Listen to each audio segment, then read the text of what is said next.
Howdy everybody, welcome to Razzle Monday Movie News. I am your host, Zachary Maurer, and every Monday I'll be here to give you the news that you may have missed from Hollywood and the cinema near you. Alrighty y'all, let's get started with our top stories from this past week. Flash Thompson himself, Joe Manganiello, may be the newest victim to Warner Brothers and DC's empty promises. Appearing on Pittsburgh Today Live to promote his newest Smurfs film, Joe was asked if he's still playing Deathstroke in Matt Reeves' Batman movie, to which he replied, maybe, we'll see. Now, of course, this isn't confirmation that Manganiello is out of the film, and Deathstroke might not even be the villain that Matt Reeves and company want for the film. But if they do lose Joe, this film will be losing an incredible amount of sex appeal.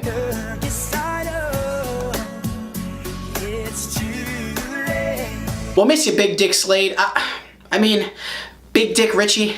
Universal Pictures has won the rights to a new Dr. Dolittle film written and directed by Stephen Gaghan. THR reports that Robert Downey Jr. will star in the voyage of Dr. Dolittle, and while this is an interesting career move for the actor, and I'm excited to see the character he portrays, genius, billionaire, playboy, philanthropist, MD is a bit of a mouthful. Frankly, I don't know if this movie is going to work, but I am glad they didn't cast anyone else. They needed me. They didn't have me, we didn't have a shot, buddy. Do you remember when Sony made a Spider-Man movie that was way more intent on being a Sinister Six setup movie than a Spider-Man movie? Well, guess what? Now they decided to leave Spider-Man out of it altogether. This time it isn't with the Sinister Six. THR reports that Silver Sable and Black Cat will be getting their own movie. That's right, Silver Sablinova and Felicia Hardy will be getting their own movie, penned by Thor Ragnarok writer Chris Yost. You know, if they're gonna make it, I at least hope it's good. You must promise me that you will hold on to hope. Our next story takes place in a galaxy far, far away. Variety reported that Disney CEO Bob Iger let slip some juicy details about the Han Solo movie at a USC tech conference. He let slip that the upcoming Han Solo movie will follow our favorite smuggler between the ages of 18 and 24, and it will also cover important life events like meeting Chewbacca, how he acquired the Millennium Falcon, and most interestingly, how he got his name. I guess Han Solo is kind of a weird name, but you know what? So is Salacious Crumb.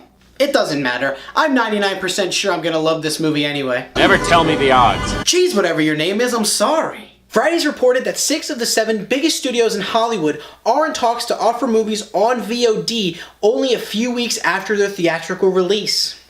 Warner Brothers and Fox are considering making their movies available around 30 days after they are released at a $30 rental price. Universal hopes to see their films released in a 20-day range. Lionsgate, Sony, and Paramount are also all interested in the idea, but Disney is not. The box office juggernaut is not interested in pushing up its release window. Hey, if I can get someone to kick my seat and talk through the whole movie, it sounds good to me. Okay folks, now we move on to a segment of our show where we talk about the trailers released during the past week.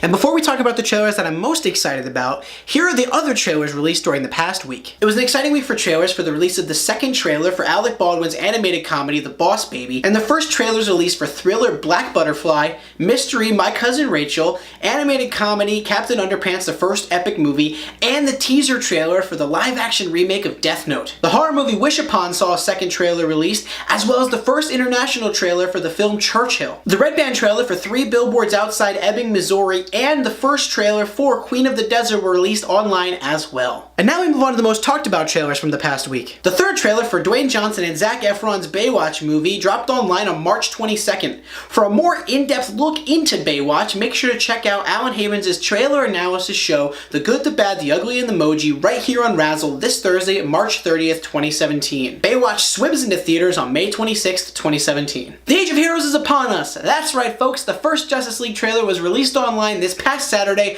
March 25th, 2017, and despite my feelings about the trailer, I didn't love it. This movie is certainly being buzzed about. You can catch Justice League in theaters on November 17th, 2017. Paramount released a new 5-minute clip for Ghost in the Shell. This beautiful clip gives us a taste of what we can expect when the film drops this Friday, March 31st, 2017. Now we reach the part of our show where I'll briefly outline some of the smaller stories from the past week.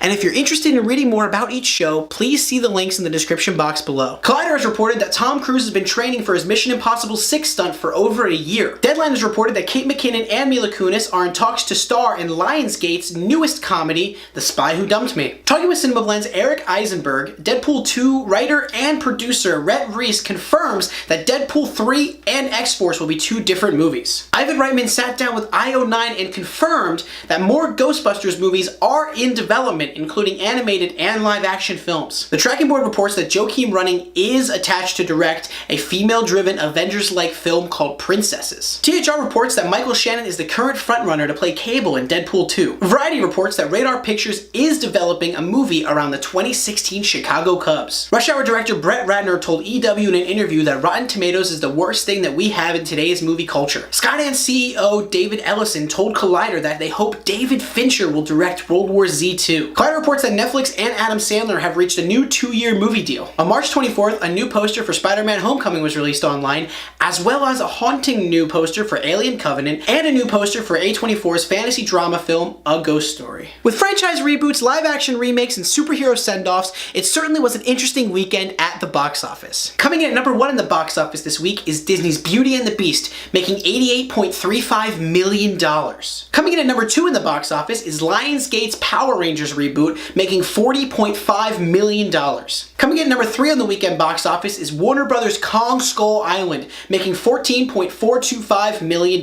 Coming in at number 4 in the box office is Skydance Media's Life, making $12.6 million. And rounding out the top 5 this week is Fox's Logan, making $10.1 million at the weekend box office. Since you can't catch the new releases on your couch just yet, a nice trip to the movie theater doesn't sound too bad. That's why we leave you here with opening this week. There are 2 films seeing a wide release this weekend, one being the live-action remake of Ghost in the Shell starring Scarlett Johansson, and the second being the animated comedy The Boss Baby starring Alec Baldwin. Also getting a limited release this week is Nikki Caro's Holocaust drama The Zookeeper's Wife. Make sure to pick up your tickets for these films when they drop in theaters this Friday, March 31st. Thank you everyone for watching. If you enjoyed the show, please like and share the episode. Also, make sure to come back here to Razzle to check out all of our content being released here weekly. The premiere episode of Ryan Hammonds' new show, Top to Bottom, is being released this Wednesday, March 29th. He'll be talking about the top 10 superhero performances. And don't forget to come back here next Monday for the next episode of Razzle Monday Movie News. I'm your host, Zachary Maurer. Don't forget to follow me on Twitter at IamMaurer, follow Razzle on Twitter at Razzle Review, and I'll catch you here next Monday.